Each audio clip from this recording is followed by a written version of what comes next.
Hello, I'm Mark from Moonstone Publications. Welcome to this overview of some of the stories we've covered over the past week.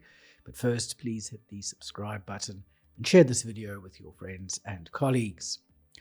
Coming up in this week's update, the Reserve Bank files to appeal a landmark cryptocurrency judgment.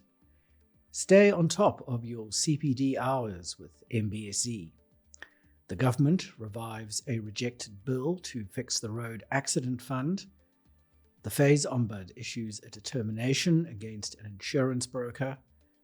Sanlam flags a marked increase in cancer claims last year. The RAF loses another medical scheme member liability case.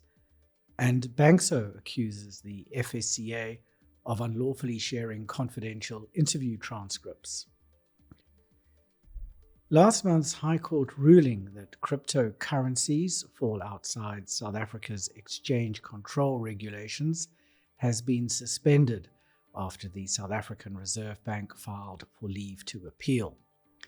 The judgment found that cryptocurrencies do not qualify as money or capital under the regulations. The SARB has responded swiftly to the judgment, which is not surprising, considering its potential to open the door for unlimited funds to leave South Africa using cryptocurrencies. With the appeal pending, legal experts advise businesses and individuals who engage in cross-border cryptocurrency transactions to comply with the exchange control rules. As the new CPD cycle kicks off, financial services professionals are urged to avoid the customary last-minute dash to meet the fit and proper requirements and instead plan their learning activities throughout the year. To ease the compliance journey, Moonstone Business School of Excellence now offers over 60 online CPD courses. MBSE has introduced new courses for this cycle.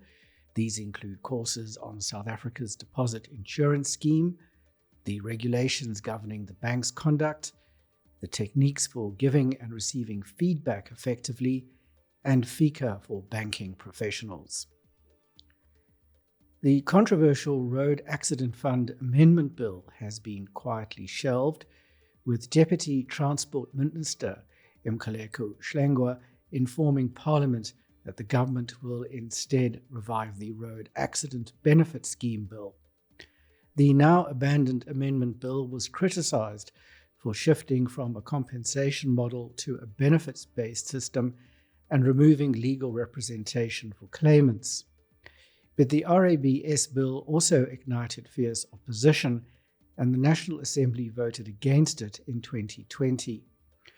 Critics said RABS could strip victims of the right to sue negligent drivers, exclude non-economic damages, and deny benefits to those under 18 and over 60.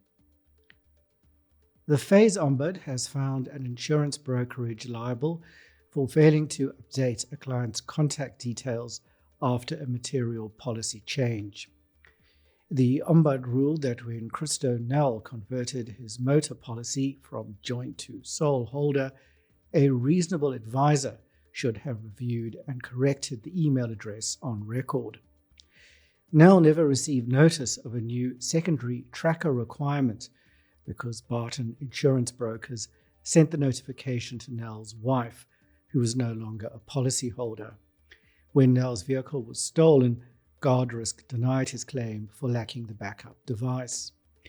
The Ombud found Barton negligent for not verifying Nell's contact details or following up the notification with a phone call.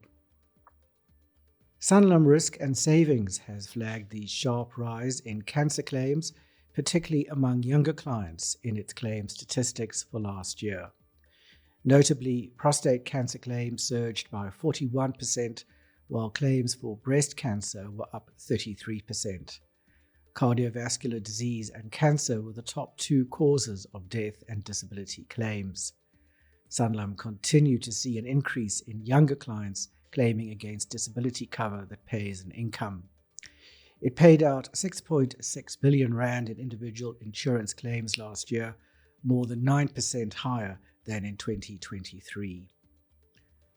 The High Court in Cape Town has again held the Road Accident Fund liable for medical expenses paid by a medical scheme. The court endorsed the minority opinion in last year's decision by the full bench in Pretoria that went against Discovery Health. The latest case concerned a Discovery member who incurred prescribed minimum benefit and emergency medical expenses following a motor vehicle accident. The court found that the RAF's statutory obligation to compensate the accident victim remained intact, even though the medical scheme covered her expenses.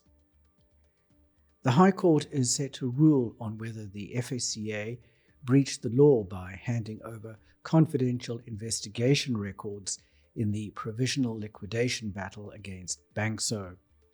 At issue is Banxso's claim that the FSCA unlawfully disclosed interview transcripts, subpoenaed under a rule Banxso contends does not apply to motion proceedings, and violated statutory confidentiality obligations. The FSCA insists its actions were legal, maintaining the subpoena was valid and disclosure fell within its regulatory mandate.